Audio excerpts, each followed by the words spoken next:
Hello, my dears, and welcome to Keeping Kith, a podcast about radical interspecies neighboring. I have not made an episode in a couple of weeks because things have just been completely crazy around here.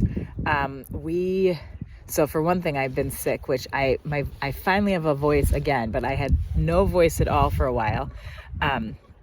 And it's also just spring, and so it's madness and all kinds of other stuff going. Some really wonderful things and some just unbelievably challenging things. And it's really has been sort of everything all at once. And wow, just like it was the best of times, it was the worst of times to like the next level. So I'm taking you today with me. I'm doing my morning chore routine, and I was like, well, maybe this is a form of keeping Kith too, when I come around and take care of all my little animals. And it's just, my son is also sick now. I gave him whatever I had. My daughter had it first, then me, then my husband. He got over it faster though, and now my son has it, so I get to do my son's chores and my chores. So the first round,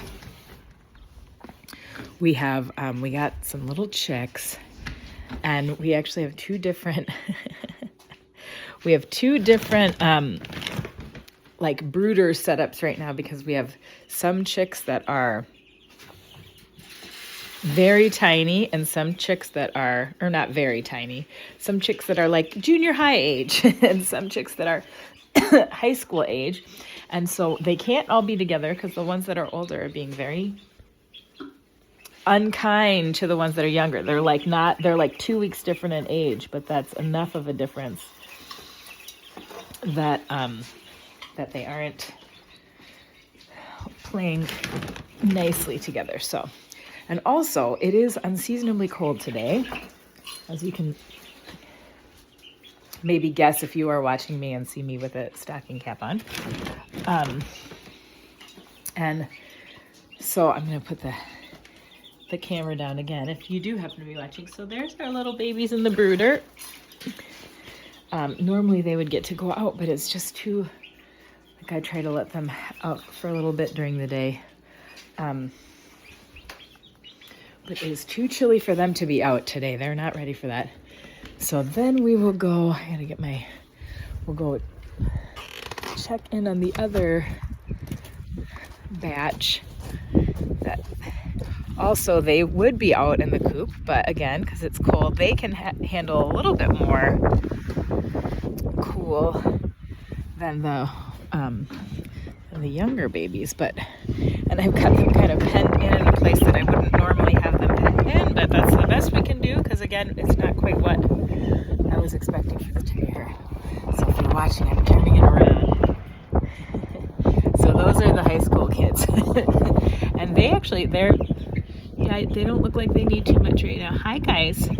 We have enough water and food, so I don't even need to do anything for them. Just put so yeah, they usually have a little outdoor run. They can come out and when it gets a little warmer later this afternoon, hopefully, they can come out again. But for now, they have to be tucked in.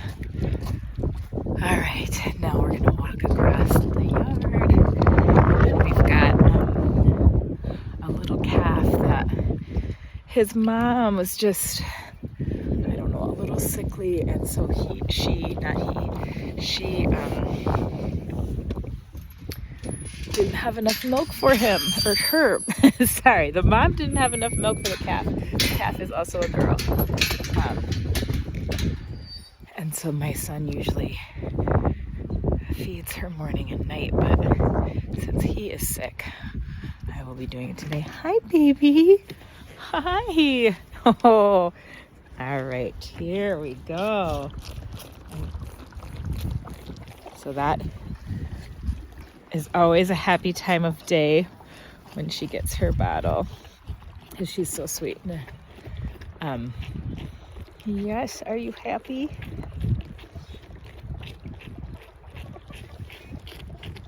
So you can hear the sound. And she's in here trying to get out of the wind too. We've got this little barn, and on sunny days she comes out and sits in the sun, but it's just too chilly for her. Even with the sun out, it's nicer to be in the barn sitting in with the hay and straw. So yeah, bottle feeding is one of the delights of spring, and having a baby to take care of there's a really specific smell of the milk replacer powder that we there's different milk replacers for different animals, so calves and sheep, but it has a similar, like, very sweet kind of smell. Yeah, there you go, you're all done. She's like, yeah, all done. So anyway, the smell of milk replacer, oh, you're falling right behind me. I know, you would drink more, but that's good for now.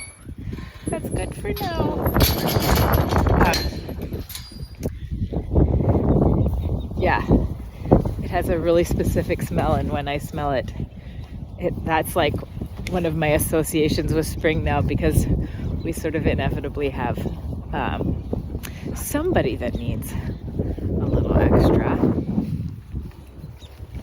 a sheep or a whoop. All right, now the corral by the house, this is where we have been keeping the older. We've got 3 older ewes that I didn't breed this year. One was like kind of sick during the time when we put in the rams, and I didn't want her to get bred this year because she wasn't healthy. And then we have one who's very old and her teeth are not great, so if she gets bred, it's sheep when they get older, that's one of the things that can happen. Their teeth kind of go bad, and if their teeth go bad, it's like they can't eat enough to really feed themselves and the babies they would be pregnant with. So it can be very hard on their bodies, and obviously it's not great for the babies.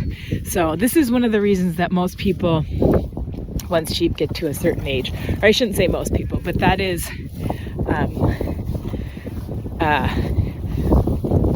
a reason to not breed older sheep, even if they are relatively healthy. So a lot of people just kind of have a cutoff of age that they don't breed ewes after.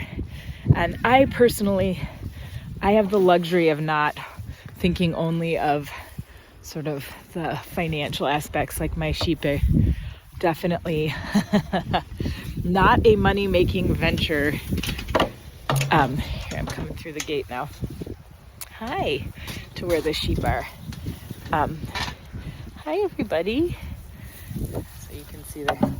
So I've got some older ewes that weren't bred for the reasons I just stated, and I personally like to have, I call them the grandmas, the matriarchs, because yes, it doesn't financially look like it makes sense, but I believe and have seen that much like in communities of humans, I think having an older generation to kind of teach the younger generation stuff, and I see a real difference in my flock keeping older ewes, and by not breeding them, I do save myself some work, because I don't end up, well, like we were just talking about bottle babies, I don't end up having ewes that don't have enough milk and things like that if I stick more with only breeding my younger ewes.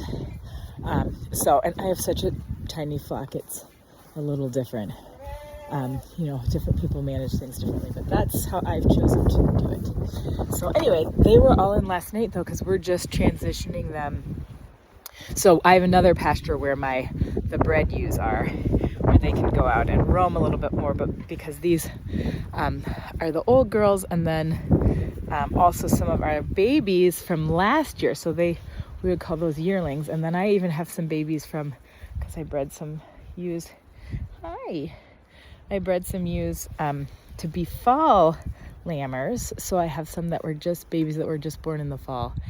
And so anyway, they get to stay closer to the house so I can keep an eye on them.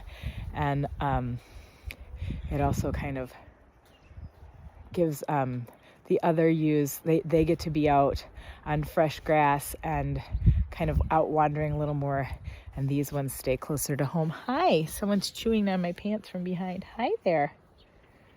What are you doing? So anyway, they've been close to the barn, and when you first transition in the spring to go from eating hay all summer to eating green grass, that transition can be a little tricky. Their rumens, if their rumens are not ready for grass, which I mean obviously they wouldn't be, if you put them out early enough and the grass is small, you don't have to worry quite as much about bloat, which is essentially a really, really, really bad case of indigestion, but it can be so bad that livestock can die from it if their bodies just aren't. It's like switching diets really fast. Again, similar to a human, except the consequences can be very grave. So usually I have them out a little bit earlier, but it's been such a crazy year of like very, very cold. It was warm early. It kind of was warm all winter, and but it was dry, and then it actually is colder now than it was a month ago. So anyway, it's just been a very weird year. And we had this crazy snow event that caused the grass actually to green up and grow super fast. So it's very, very lush grass, which is lovely, but that's exactly the kind of grass that can lead to problems. So long story short, I have been just putting them out for a few hours and then transitioning them slowly, this group, slowly, so that we don't have any issues with bloat. So that also means I'm having to carry their watering, the watering in two places and carrying it back and forth, which is a little bit of a hassle. So now I'm going to climb over the fence to get to where the hydrant is so I can give them a little water. Nobody's going to be very thirsty today, I don't think, though, because they've got all this beautiful fresh grass, and because it's so cool, they tend to, hot days, obviously, you have to get a lot more water in them. So after this, I have to go in and look for eggs. We've got our sweet hens that are laying age are, they are, they like to hide their eggs. They like to have their secret nests. So it really is like an Easter egg hunt every morning to try and find where they've laid them. And then I have some plant babies inside I have to take care of. And that's it. That's my morning chore routine, which is such, I just love it. I mean, even when I'm not feeling fantastic, getting outside feels great. I love getting to check in with everybody and see everybody. And it's fun too because, all the animals, of course, enjoy. Well, I guess not the poor chicks, the little chicks, since they are still cooped up. They don't, cooped up, that's funny. They don't, I never really thought about cooped up meaning chicken coop before. Anyway, they are not getting to live their best life just yet. It needs to be a little warmer, but for the sheep and the calf and the adult chickens, they are all thriving, and that always makes me feel good. So anyway, I hope whatever is happening in your world is that if you are also experiencing the hard times, that you are getting to have some equally good times. And I'm also going to put in the show notes some details, because we are for sure June 6th. I've been talking about it for a while, but we are doing the Keeping Kith Music Festival because of a lot of things that have been going on here, sort of behind the scenes. Again, some good, some very, very challenging. We've scaled it back a little bit, and I think that's going to be a very good thing.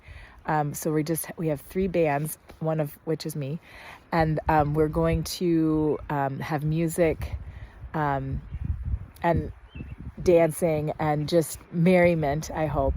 So if you live anywhere near Bison, South Dakota, and you want to come listen to some great music and do some dancing in community, you should definitely plan on coming. And hopefully, like I said, this is just the beginning of more and more and more. So be well all, and happy neighboring.